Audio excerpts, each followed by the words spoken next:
Hello friends, कैसे हो सब। तो ट्रायंगुलर एंड इनवर्स फंक्शंस का हमारा चल रहा था। तो क्वेश्चन नंबर है 11। The value of cos inverse cos 3 pi is equal to. यहाँ देखिए, आप सोचेंगे कि कोस इनवर्स से कोस कट जाना चाहिए, बट वो कंडीशन क्या होती है, कोस इनवर्स से कोस कट करके थीटा आ जाता है व्हेन, सॉरी, क्योंकि मतलब यहाँ पे होना क्या चाहिए, क्योंकि तो क्या ही लगाएंगे, यहाँ पे होना ये चाहिए, आपके पास कंडीशन होनी चाहिए, ये 0 से पाई के बीच में बिलोंग करना चाहिए। ठीक है ना।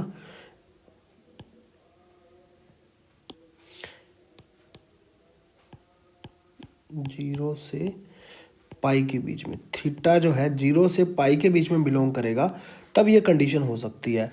पाई 0 से पाई, अब ये 3 पाई/2 है, ये तो पाई से बड़ा हो गया। इसका मतलब इसको हम कैसे करेंगे, कोस इनवर्स कोस 2 पाई से माइनस कर देंगे। 2 पाई से माइनस करेंगे, क्या माइनस करेंगे, पाई/2। यहाँ देखिए 4 पाई माइनस पाई 3 पाई/2 आ जाएगा। अब जो है क्या आ गया मेरा, कोस इनवर्स कोस 2 पाई से माइनस किया तो फोर्थ क्वाड्रेंट के अंदर चला गया, तो ये क्या आ गया, पाई/2। ये कट जाएगा अब, क्योंकि पाई/2 किसके बीच में है, 0 से पाई के बीच में, तो आंसर मेरा क्या आ गया, pi. So simple, option number first correct है। नेक्स्ट क्वेश्चन देखिए, क्वेश्चन नंबर 12। देखिए, the value of cot sine inverse x is. ठीक है, तो यहाँ पर हमने क्या करना है, वही जो मैंने आपके फॉर्मूला करवाए थे साइन इनवर्स वाला। ठीक है, क्या करवाया था, साइन इनवर्स एक्स को मैं क्या लिख सकता हूँ, कोस इनवर्स 1 - x²। ठीक है, और फिर 10 बनाना है, तो क्या बना सकता हूँ, टेन इनवर्स साइन के साथ x है, कोस के साथ 1 - x² का रूट है, तो ये बना सकता हूँ। इसी को कोट इनवर्स बनाना है तो उल्टा हो जाएगा, 1 - x² का रूट अपोन में x हो जाएगा। ऐसे ही मैंने बताया था आपको, x है साइन, और कोस के साथ वाला इसके नीचे ले आओ 10 बन जाता है, इसका उल्टा कर दो कोट बन जाएगा। अब तो आपको समझ में ही आ गया होगा, पेपर में तो आपको पेन चलाना भी नहीं था, क्योंकि मन में ही सोच लेना था कोट इनवर्स क्या आने वाला है, 1 - x² का रूट अपोन में x कट जाने वाला है। ऑप्शन नंबर डी करेक्ट होने वाला है। ठीक है, चलिए नेक्स्ट करते हैं क्वेश्चन नंबर 13। यहाँ देखिए, if sine inverse x plus sine inverse y plus sine inverse z is equal to 3 pi, then x की पावर 1000 प्लस वाई की पावर 1000 प्लस जेड की पावर 1000। इस क्वेश्चन में देखिए करना क्या था, या तो आप अपना दिमाग लगाते रहो कि साइन इनवर्स एक्स -पाई/2 से पाई/2 के बीच में होता है, इस टाइप से। ठीक है ना, -पाई/2 से, ऐसे ही y, ऐसे ही z, फिर उनको तीनों को एडिशन करोगे, -3 पाई/2 से 3 पाई/2 के अंदर आएगा। फिर ऐसे करते करते एक्स वाई जेड की वैल्यू आएगी, 1 निकल जाएगी। बहुत लंबा प्रोसेस है। मैं आपको बोलूँगा कि सिंपल क्वेश्चन को देखो, क्वेश्चन को देखो, क्या 3 पाई/2 है। अगर मैंने सभी को साइन इनवर्स एक्स को भी पाई/2 पुट कर दिया, साइन इनवर्स वाई को भी पाई/2 पुट कर दिया, ठीक है, और साइन इनवर्स जेड को भी पाई/2 पुट कर दिया, सभी को जोड़ेंगे तो यहाँ पे मेरा 3 पाई/2 आ रहा है। इसका मतलब ये सेटिस्फाई हो रहा है। अब इससे वैल्यू जब मैं निकालूंगा, मैं रेड में ले लेता हूँ, वैल्यू निकालूंगा तो sine inverse x is equal to pi होगा, तो एक्स इज इक्वल टू 1 निकल जाएगा, यहाँ से वाई इज इक्वल टू 1 निकल जाएगा, यहाँ से जेड इज इक्वल टू 1 निकल जाएगा। ठीक है ना, सिंपल है, कोई फर्क नहीं पड़ता।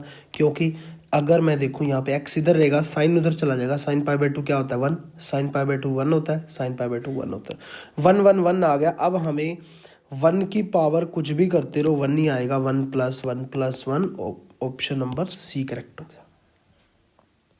ठीक है, समझ गए, कोई प्रॉब्लम नहीं है। क्वेश्चन नंबर 14 लेते हैं हम। ठीक है, और किसी ने अगर ये यूट्यूब पे मैंने लेक्चर जो है पब्लिकली किया, तो एप्लीकेशन डाउनलोड कर लेना, मिशन DSSB, जिसके अंदर आपको TGT PGT मैथ के कंप्लीट कोर्सेज मिल जाएंगे, video lecture, PDF file, test series, full length test series, previous paper solution, all India level के प्रीवियस पेपर की टेस्ट सीरीज, और उसके जो है ना सोल्यूशंस, प्लस जो है आपको डेली डाउट सेशन भी मिलता है, ठीक है। और इस नंबर पे कांटेक्ट कर सकते हैं 70 562 43 289, कोई क्वेरी है तो। देखिए tan inverse x plus coat inverse x, यहाँ पे हमारे पास होता क्या है, sign inverse x plus cos inverse x क्या होता है, π/2, ठीक है। ऐसे ही मेरे पास होता है cosecant inverse x plus secant inverse x π/2 होता है। ऐसे ही मेरे पास क्या होता है, tan इनवर्स एक्स, हमने इनवर्स ट्रिग्नोमेट्री फंक्शन के अंदर मैंने आपको ये करवाया था, ठीक है ना। और cot inverse x is equal to pi, मैंने आपको बोला था डायरेक्ट रिजल्ट भी पूछता है, तो इसका आंसर क्या आ गया, डायरेक्ट π/2, ठीक है। ये पीजीटी का एग्ज़ाम है, ये जेडीडी, ये DSSS का है, ठीक है ना। DSSS का 2015 का पीजीटी का एग्ज़ाम है। चलिए क्वेश्चन नंबर 15 देखिए हमारे पास क्या है, cos 2 sine inverse 1/3 is equal to, ये भी देखिए DSSS पीजीटी का 2015 का एग्जाम है, ठीक है ना। तो ये टीजीटी और पीजीटी लेवल के एग्जाम के क्वेश्चन जो होते हैं ना, बहुत ट्रिकी क्वेश्चन होते हैं, ठीक है ना। अगर हम इन पे ज़्यादा टाइम लगाने लग जाएंगे तो पेपर में आपके क्वेश्चन पूरे ही नहीं हो पाएंगे, ठीक है। बी मोटिवेट रहिए, आप कर सकते हो, ठीक है। क्योंकि मार्केट के अंदर ना बहुत सारे लोग ऐसे ही बोलते हैं कि ये तो एग्ज़ाम क्लियर ही नहीं होते, बहुत मुश्किल होती है। देखिए लोग सीजीएल भी क्लियर करते ही हैं, लोग आईएएस भी क्लियर करते ही हैं, तो ये एग्ज़ाम भी कोई ज़्यादा वो मुश्किल नहीं है। तो मैंने आपको ट्रिग्नोमेट्री फंक्शन के अंदर बताया था कि कोस 2 थीटा की ब्यूटी क्या है। कोस 2 थीटा की ब्यूटी है, ये 4 प्रकार से खुल सकता है, मैंने आपको बोला था, याद रखना हमेशा, ठीक है। कैसे कैसे, 2 cos square theta -1, 1 - 2 sine square theta, cos square theta minus sine square theta, और 1 - tan स्क्वायर थीटा अपॉन में 1 + tan स्क्वायर थीटा।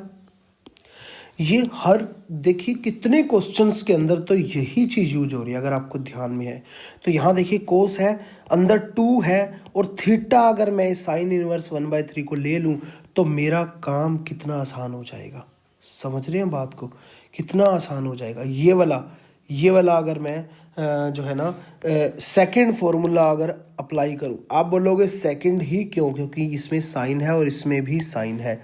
तो यहाँ पे मैं क्या करूँगा, अंदर साइन इनवर्स 1/3 को मैंने क्या ले लिया, थीटा ले लिया, तो 1/3 इज इक्वल टू क्या आ गया, साइन थीटा। इसीलिए मैंने ये सेकंड वाला चूज़ किया, ठीक है।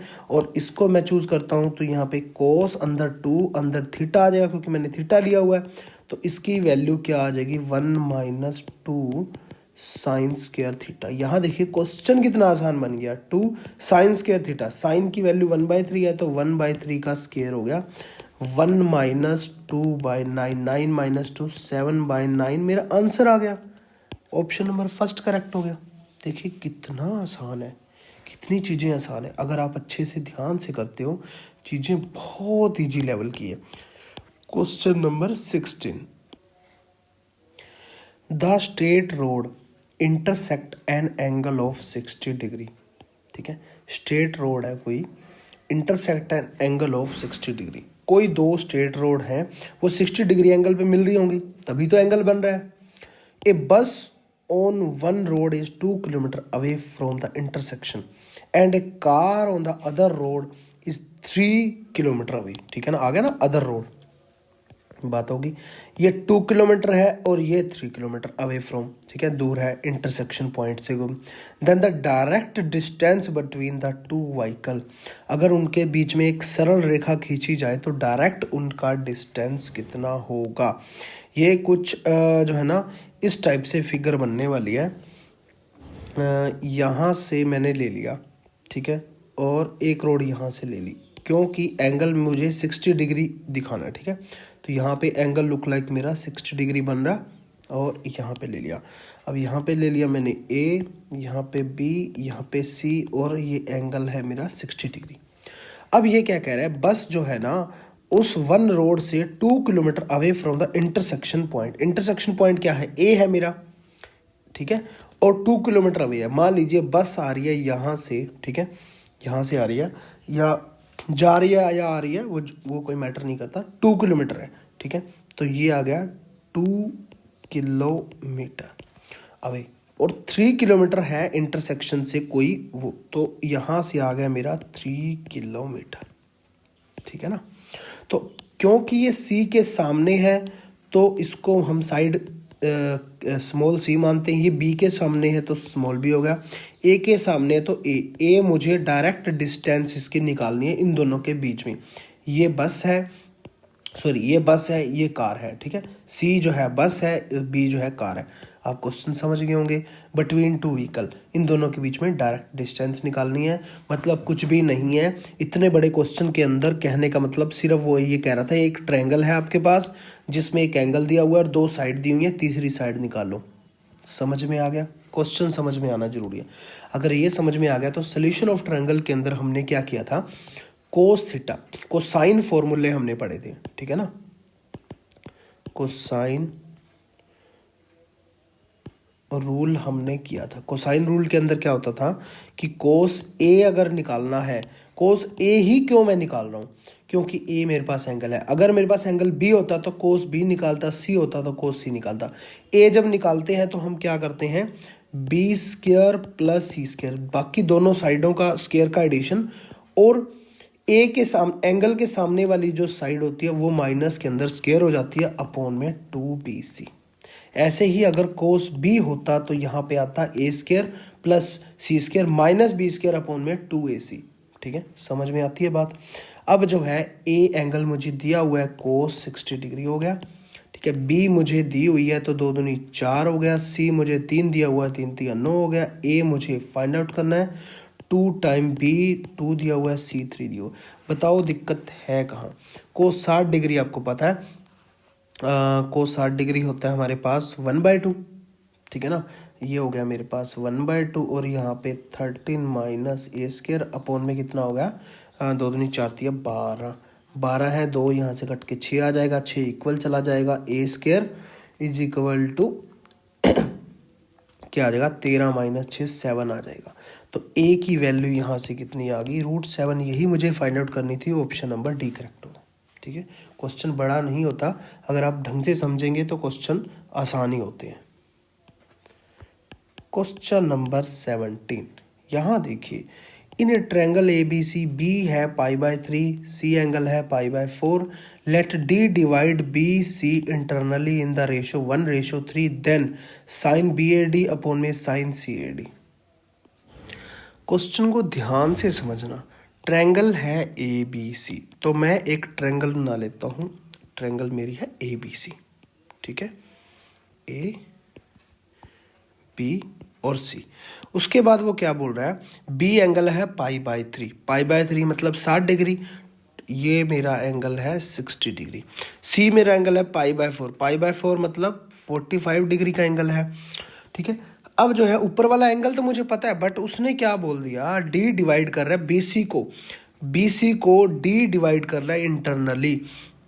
इसका मतलब क्या हो गया, यहाँ पे कोई एक डी होगा जो उसको डिवाइड कर रहा है, ठीक है, 1:3 के अंदर। तो डी थोड़ा सा मैं इधर ले लेता हूँ ताकि 1:3 दिखने भी लग जाए, ठीक है ना। डी में यहाँ पे ले लेता हूँ और 1:3 मतलब 1:3, ठीक है। मतलब बी डी जो है वो 1 है और डी सी क्या है 3 है। समझ में आती है बात। तो ये मुझे और निकालना क्या है, देन साइन बी ए डी मतलब एक तो ये वाला एंगल निकालना है, इसको मैं नाम दे रहा हूँ थीटा, ठीक है। और एक ये एंगल निकालना है, इसको मैं नाम दे रहा हूँ फाई, ठीक है। क्वेश्चन समझ में आता है। क्वेश्चन समझ में आ गया तो फिर कुछ है ही नहीं, फिर तो क्वेश्चन हो ही गया समझो। तो यहाँ से हम एक प्रॉपर्टी में आपको बताता हूँ, हमने 9th 10th के अंदर की थी, A D upon B D. A D क्या है, देखिए ए डी एक लाइन ये वाली है और बी डी ये वाली लाइन है, ठीक है। तो यहाँ से क्योंकि हमने बी डी और सी डी हमें दिया हुआ है और ये दोनों एंगल दिए हुए हैं, इनका यूज करके हमने ये थीटा और फाई निकालना है। तो ए डी के सामने वाला जो एंगल है 60 डिग्री है, बी डी के सामने वाला एंगल है थीटा है। तो इसको लिखने का स्टाइल ये होता है, ए डी लिख दिया तो सामने वाला एंगल मतलब साइन थीटा मतलब साइन 60 डिग्री और इसके सामने वाला एंगल साइन थीटा हो गया, ठीक है ना। ए डी के सामने वाला एंगल 60 है तो साइन 60 हो गया, सॉरी। बी डी के सामने वाला एंगल थीटा है तो साइन थीटा हो गया। समझ में आती है बात। ऐसे ही a D upon d c भी ले लेंगे हम। ए डी के सामने है 45 डिग्री तो साइन 45 डिग्री हुआ। अब हम इस ट्रायंगल की बात कर रहे हैं, ठीक है ना, इस ट्रायंगल की, और यहाँ पे हो गया साइन फाई। बात समझ में आती है। तो यहाँ पे हो गया ए डी। अब मैं इसको डिवाइड कर रहा हूँ, ठीक है ना। अब डिवाइड कर रहा हूँ कि A D upon B D जो है, मान लीजिए ये फर्स्ट इक्वेशन है और ये सेकंड इक्वेशन है। तो फर्स्ट इक्वेशन को डिवाइड कर दिया सेकंड इक्वेशन से, तो मेरे पास यहाँ पे क्या बचने वाला है, a D upon B d into में a D upon d c. ठीक है, ए डी से ए डी कैंसल, मतलब डी सी या सी डी एक ही बात होती है, c d upon B d आ गया। और यहाँ पे मेरा क्या बचने वाला है, साइन 60 डिग्री। साइन 60 डिग्री मेरे पास √3/2 होता है, ठीक है ना। और अपॉन में क्या है, साइन थीटा, ठीक है। और यहाँ पे साइन 45 नीचे आने वाला है, वो होता है π/4, मतलब 1/√2 होता है। और यहाँ पे आ गया साइन फाई। समझ आती है बात। अब ये चीज जो आई c d upon B d, अब सी डी क्या है, 3 है टोटल, क्योंकि रेशो 3 था, और बी डी क्या है, 1 है, तो 3/1 रख सकते हैं इसको। तो यहाँ पे मेरे पास क्या आ गया, 3/1, ठीक है, इज इक्वल टू √3/2 इंटू में √2/1 इंटू में sine phi upon sine theta. समझ में आती है बात, ठीक है। अब जो है यहाँ देखिए, √2 से √2 कैंसल नहीं, सॉरी, नीचे 2 है, ठीक है ना। तो यहाँ से थोड़ा सा मैं ऊपर कर रहा हूँ। तो यहाँ से हम क्या निकाल सकते हैं, साइन फाई, ये इधर आ जाएगा। मैं ऐसा करता हूँ, क्रॉस मल्टीप्लाई करवा देता हूँ, ये इसको इधर ले आता हूँ, इसको इधर ले आता हूँ। तो यहाँ पे sine theta upon sine phi आ जाएगा, ठीक है ना।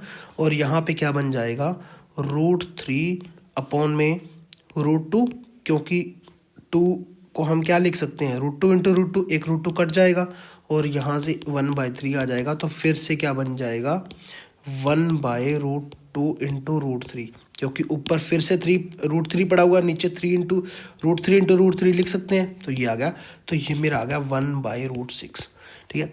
क्या मुझे यही फाइंड आउट नहीं करना था, वो यही तो बोल रहा था, साइन बी ए डी अगर मैं देखूं यहाँ से, BAD थीटा, साइन थीटा की ही बात कर रहा है, साइन फाई की। इसका मतलब इसको मैं लिख सकता हूँ साइन थीटा और साइन फाई। ये मेरा क्या आ गया, 1/√6। समझ रहे हो बात को। ऑप्शन नंबर फर्स्ट करेक्ट हो गया। देखिए क्वेश्चन कितना आसान था। नेक्स्ट क्वेश्चन देखिए, question number 18। If the radius of a circum circle of an isosceles triangle PQR is equal to PQ equal to PR, then the angle P is।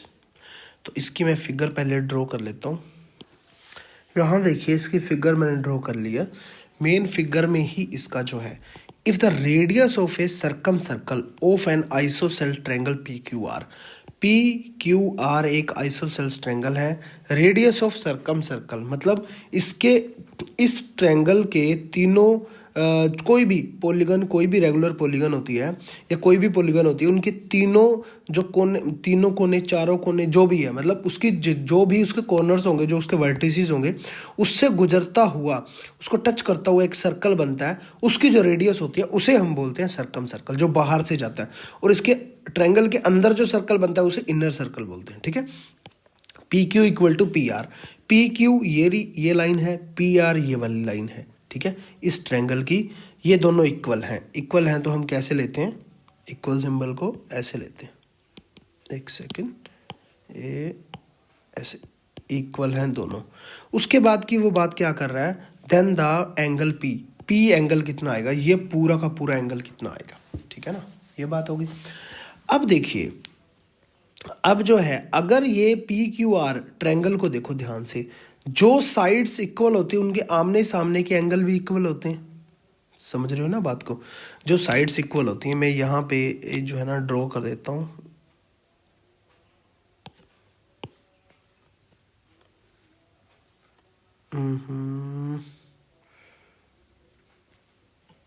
देखते हैं, अगर ये ऐसे हो जाती है तो हाँ बस ठीक हो गया, ठीक है। और यहाँ पे अब मैं लिखता हूँ क्यू आर और पी, ठीक है। तो ये साइड्स दोनों इक्वल हैं, तो ये वाला एंगल भी थीटा होगा, मान लीजिए ये भी इक्वल होगा, ठीक है। इक्वल इक्वल एंगल होगी दोनों। तो यहाँ पे आप देखिए ये एंगल बच गया पी, जो हमें फाइंड आउट करना है। अब एक चीज ध्यान देखिए, O से Q तक की जो दूरी है वो क्या है, रेडियस है सर्कल की। O से R तक की दूरी है, रेडियस है सर्कल की। O से P तक की दूरी है, रेडियस है सर्कल की। इसका मतलब क्या हुआ, OP, OQ और OR तीनों साइड्स इक्वल हैं। तीनों साइड्स इक्वल होगी क्योंकि उसकी रेडियस है, ठीक है। तो अब देखिए ध्यान से, मतलब ये ट्रायंगल अगर मैं देखूं, इस ट्रायंगल के अंदर देखूं, ये तीनों साइड्स अगर इक्वल हैं और ये जब भी ये केंद्र से मतलब कोई रेडियस ऐसे ली जाती है तो कोई भी जीवा होती है उसको दो बराबर भागों में बांटती है। कोई भी मतलब ये उसे क्या बोलते हैं अब, जीवा को कोड, ठीक है। कोई भी कोड होती है ना उसको दो भागों में बांटती है। तो ये भी इक्वल होगा, ये भी equal। इसका मतलब ये ट्रायंगल भी इक्वल है, ये दोनों ट्रायंगल आपस के अंदर इक्वल है, ठीक है ना। तो पी ओ क्यू ये टोटल पूरी की पूरी ट्रायंगल, और पी ओ आर ये भी पूरी की पूरी ट्रायंगल, ये मेरी क्या बन जाती है, क्योंकि ये भी इक्वल है, ये भी इक्वल है और ये भी इक्वल हो गया।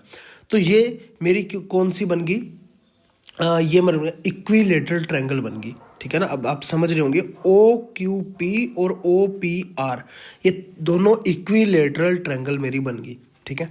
इक्विलेटरल ट्रायंगल बन गई तो जो क्यू पी आर जो कोण है, क्यू पी आर मैं लिख लेता हूँ, क्यू पी आर जो ये मेरा एंगल बना, टोटल एंगल, ठीक है। ये किस किस को मिलाकर के बना, क्यू पी ओ को मिलाकर के बना और ओ पी आर को मिलाकर के बना, ठीक है ना। क्यू पी ओ मतलब ये वाला छोटा एंगल, और ओ पी आर इस ये छोटा एंगल, इन दोनों ये है कौन सी, इक्विलेटरल ट्रायंगल, ठीक है। ये समझने की चीजें हैं, लिखूंगा तो फायदा नहीं है क्योंकि पेपर में आपके पास इतना टाइम नहीं होता। ये इक्विलेटरल ट्रायंगल है तो सारे कोण कितने हुए, 60 डिग्री के। तो ये भी 60 हो गए, ये भी 60 हो गए, टोटल 120 डिग्री हो गया, बात खत्म। 120 डिग्री 2π/3 होता है। ऑप्शन नंबर डी करेक्ट है, ठीक है, समझ गए। चलिए नेक्स्ट क्वेश्चन करते हैं। नेक्स्ट क्वेश्चन देखिए, if the data given to construct a triangle a b c, a दिया हुआ है, बी दिया हुआ है, साइन दिया हुआ है, sine A, then it is possible to construct. इस टाइप के कोई भी क्वेश्चन आ जाए, आपको क्या करना है, सिंपली ए दिया हुआ है, बी भी दिया हुआ है और साइन थीटा दिया हुआ है, मतलब साइन ए दिया हुआ है। समझ रहे हो बात को। तो हमारे पास साइन रूल क्या होता था, sine A by A, capital A है मेरा उसका कोण है, मतलब उसकी क्या बोलते हैं उसे, एंगल है, और स्मॉल ए है उसकी साइड है, ठीक है। साइन बी बाई बी और साइन सी बाई सी होता था, क्योंकि साइन सी इसके अंदर है ही नहीं तो मैं लिखूंगा ही नहीं। तो सिंपली साइन ए किसके इक्वल आ जाता है, ए बाई बी साइन बी के इक्वल, ठीक है। यहां से ये निकल कर गया है। तो साइन ए मेरे को उसने ऑलरेडी दिया हुआ है 3/4, और ए मुझे 5 दिया हुआ है, बी मुझे 7 दिया हुआ है, और साइन बी यही तो उसने बात करी है। तो साइन बी निकालना है तो मेरे पास क्या आ गया, 7 या 21, 5 चौका 20। तो ये 1 से बड़ा आ गया ना, 20/21 है तो 1 पॉइंट समथिंग आएगा। तो साइन बी, कोई भी एंगल मतलब साइन थीटा हमेशा किस किस के बीच में रहता है, आपको पता है ना, -1 से 1 के बीच में रहता है। बट ये तो कह रहा है 1 से बड़ा है, ये तो पॉसिबल हो नहीं सकता क्योंकि ये 1 से तो छोटा होता है, ये 1 तक जा सकता है मैक्सिमम। इसका मतलब ऐसी कोई भी ट्रायंगल नहीं बन सकती, ठीक है। ऐसा कोई भी त्रिभुज नहीं बनाया जा सकता इस कंडीशन से, ठीक है, समझ में आती है बात। क्वेश्चन नंबर 20, एक त्रिभुज मतलब एक ट्रायंगल ABC है, ए दिया हुआ है, बी दिया हुआ है, साइन वही चीज है, सेम। तो हम क्या करेंगे, साइन ए बाई ए और साइन बी बाई बी ऐसे करते हैं हम। तो साइन ए मुझे क्या दिया हुआ है, 3। सेम ही तो क्वेश्चन नहीं है क्या, नहीं, स्टेटमेंट थोड़ी चेंज है। तो यहाँ पे sine A is equal to मेरे पास क्या हो जाता है, A by B sine B. तो साइन ए 3/4 दिया हुआ है, ए बाय बी 3/4 दिया हुआ है और साइन बी, तो यहाँ पे 3/4 से कट के 1 आ जाएगा, तो sine B is equal to क्या आ जाएगा 1। तो सिंपली हमारे पास बी एंगल मेरे पास π/2 हो गया, मतलब 90 डिग्री हो गया, तभी तो 1 आएगा। तो ऑप्शन नंबर बी करेक्ट है। ठीक है, समझ में आ गया। तो चलिए नेक्स्ट जितने भी क्वेश्चंस होंगे हम नेक्स्ट लेक्चर के अंदर कवर करेंगे उसको। ठीक है, और अगर अभी तक आपने मिशन DSSS एप्लीकेशन को डाउनलोड नहीं किया तो प्लीज़ प्ले स्टोर से जाकर के डाउनलोड कर लें। और अगर कोई क्वेरी है तो इस नंबर पे आप कॉल कर सकते हो 70 562 43 289। अगर कोई भी कोर्स के अंदर क्वेरी है या कुछ भी समझ में नहीं आ रहा, और प्लीज़ प्ले स्टोर पे जाकर के जो है रेटिंग दीजिए। ठीक है ना, आपको कैसा लग रहा है, आपको भी पता है TGT और PGT मैथ का कंटेंट कितना कम मिलता है। ठीक है, और इतना बेटर वे से आपको मिल रहा है। ठीक है, आपको चैप्टर वाइज वीडियो लेक्चर मिल रहे हैं, PDF फाइल्स मिल रही हैं, टेस्ट सीरीज मिल रही है, फुल लेंथ टेस्ट सीरीज मिल रही है, प्रीवियस पेपर सोल्यूशन मिल रहे हैं, ऑल इंडिया लेवल के प्रीवियस पेपर सोल्यूशन मिल रहे हैं। उसके अलावा डेली हमारा डाउट सेशन रहता है। अगर किसी ने ज्वाइन नहीं किया अभी तक तो कॉल इस नंबर पे करके ज्वाइन कर सकते हो। ठीक है, अदरवाइज आपके कंटेंट में ऊपर भी वीडियो होंगी 3-4 जिसमें लिखा होगा कि ऑफलाइन डाउनलोड कैसे करें। ठीक है, डाउट सेशन कैसे लें, PDF फाइल डाउनलोड कैसे करें। ठीक है, लैपटॉप में कैसे चलाएं, आईफोन में कैसे चलाएं, iPad में कैसे चलाएं, वो सारी वीडियो दी हुई हैं। तो उसको देख करके जो है ना वहाँ से आप वो चीज़ें सीख सकते हो, जो है ना आपको सब समझ में आ जाएंगी। तो ठीक है, तो चलिए नेक्स्ट लेक्चर के अंदर मिलते हैं। जय हिंद, जय Bharat, thank you, thanks for watching. और मुझे उम्मीद है कि आप प्ले स्टोर पे जाकर के अच्छी रेटिंग और अच्छे रिव्यू दोगे। ठीक है ना, ताकि मुझे मोटिवेशन मिले और नेक्स्ट आपके लिए और भी बेहतर हम कर सकें। Thank you.